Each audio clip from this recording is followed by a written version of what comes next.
vítimas, passado só de choro e de caos. Não.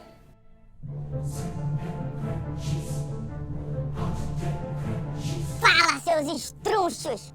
Por que vocês não têm que ficar encolhidos no cantinho da cama, pensando que a vida sempre foi uma injustiça? Então hoje eu vou contar algumas historinhas bonitinhas do passado, de muito valor pra vocês.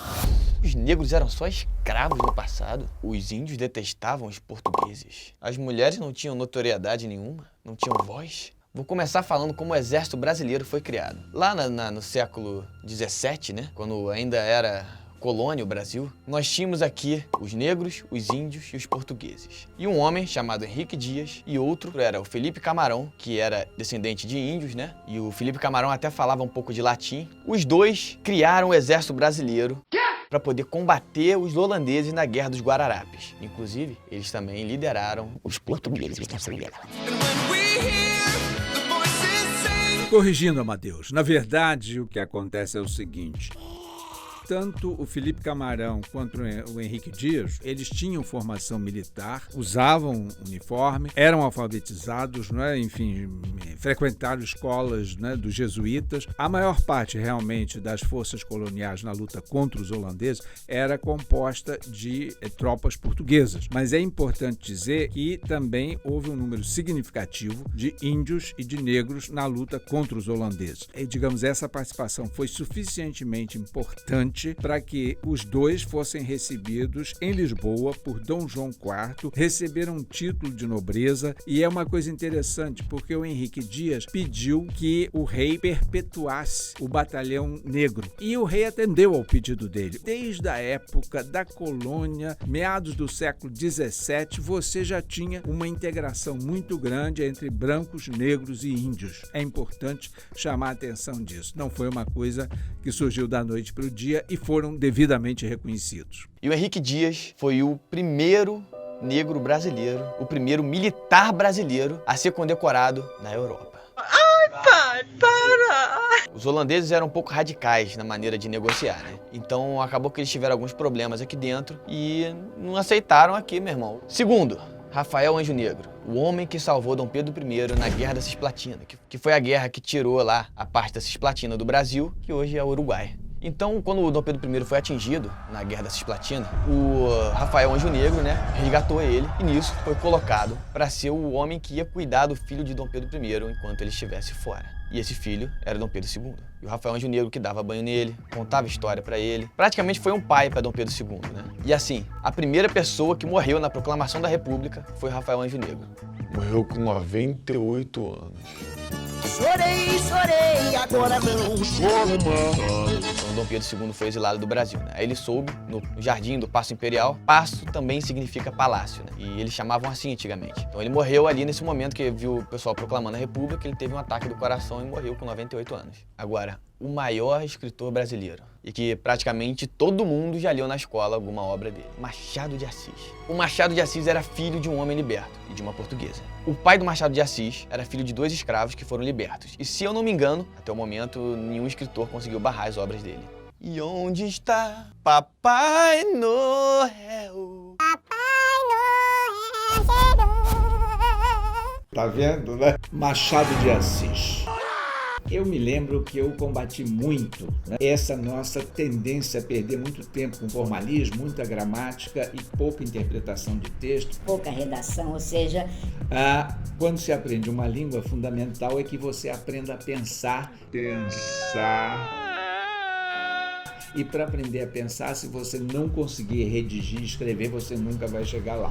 Eu fui depois estudar mais a fundo e descobri que Machado de Assis nos deixa 2 lições curiosas. Ele nunca teve uma formação regular de escola. Ele foi basicamente um autodidata. Mas o interessante era que ele muito cedo foi trabalhar na imprensa nacional como tipógrafo, linotipista, enfim, e aquilo o obrigava a estar lendo ali os textos e digitando, enfim.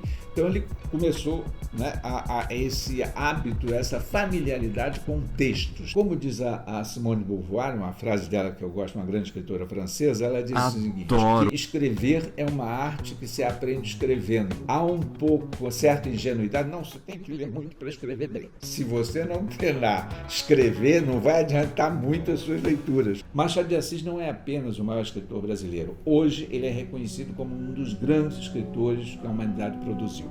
Machado de Assis era mulato, a mãe era uma lavadeira branca, portuguesa, e o pai era um pintor de paredes, negro. Né? Então, mais um mulato célebre na nossa história, de quem nós temos muito que nos orgulhar.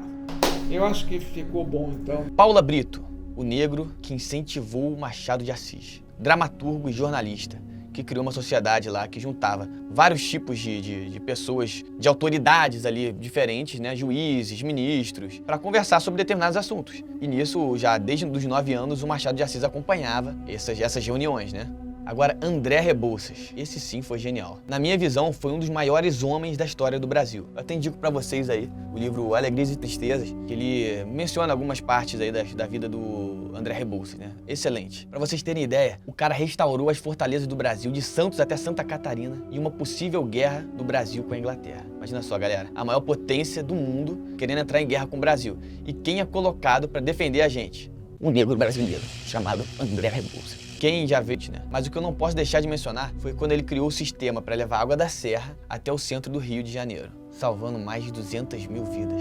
Se vocês conhecessem o André Rebouças, vocês não iam falar que o passado foi só de choro, desastre, a gente nunca teve uma personalidade que conseguiu fazer alguma coisa. O passado de vocês foi sempre de dor, tristeza. Não, brother. Olha só, o André Rebouças, eu queria ser o André Rebouças. Juliano Moreira, o pai da psiquiatria no Brasil. É muito nome, mano. Agora, quantas mulheres? Claro, eu tô dando uns exemplos de que não foi tudo ruim no passado. É claro que teve coisa ruim pra caramba, mas eu quero destacar personalidades importantes do passado. Quando você olha pro céu, você vê estrelas, né? Você não quer ver estrelas? Então, eu quero botar estrelas no seu céu aí, nesse momento. O Dom Pedro I passou a liderança pra Leopoldina, a esposa dele. E se vocês não sabem, foi a Leopoldina que assinou a independência do Brasil, maluco. Ela era a nossa chefe de Estado. Outra coisa.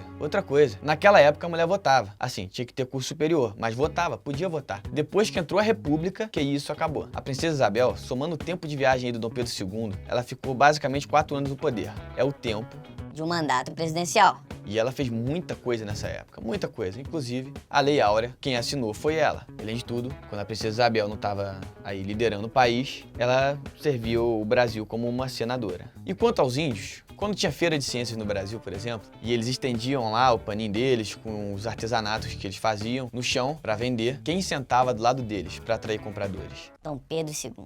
E o Felipe Camarão, como eu já mencionei aí no início do vídeo, o cara lutou para manter os portugueses liderando o Brasil, espantando os holandeses mesmo. Então, esse é o vídeo de hoje, galera. Nunca deixem um aproveitador dizer que vai salvar vocês e que vai dar o que sempre foi negado e com aquele papinho de olha, eu sou o seu salvador. Toda a sua história do passado eu vim para apagar. Vocês sempre foram sofredores, mas eu vou mudar isso. Votem em mim. Venham comigo. Jamais sentirão fome outra vez. Não caiam aí no papo desses caras que sempre esconderam grandes nomes do passado para você se sentir sempre um rebelde. Por exemplo, na escola, quando você vai aprender sobre a história dos negros brasileiros, assim, pelo menos eu, o único nome que eu aprendi, que foi citado, foi de Zumbi dos Palmares, cara. Essa figura é quase mitológica. Gente, não fiquem brigando igual peões aí do tabuleiro de xadrez dessa galera, beleza?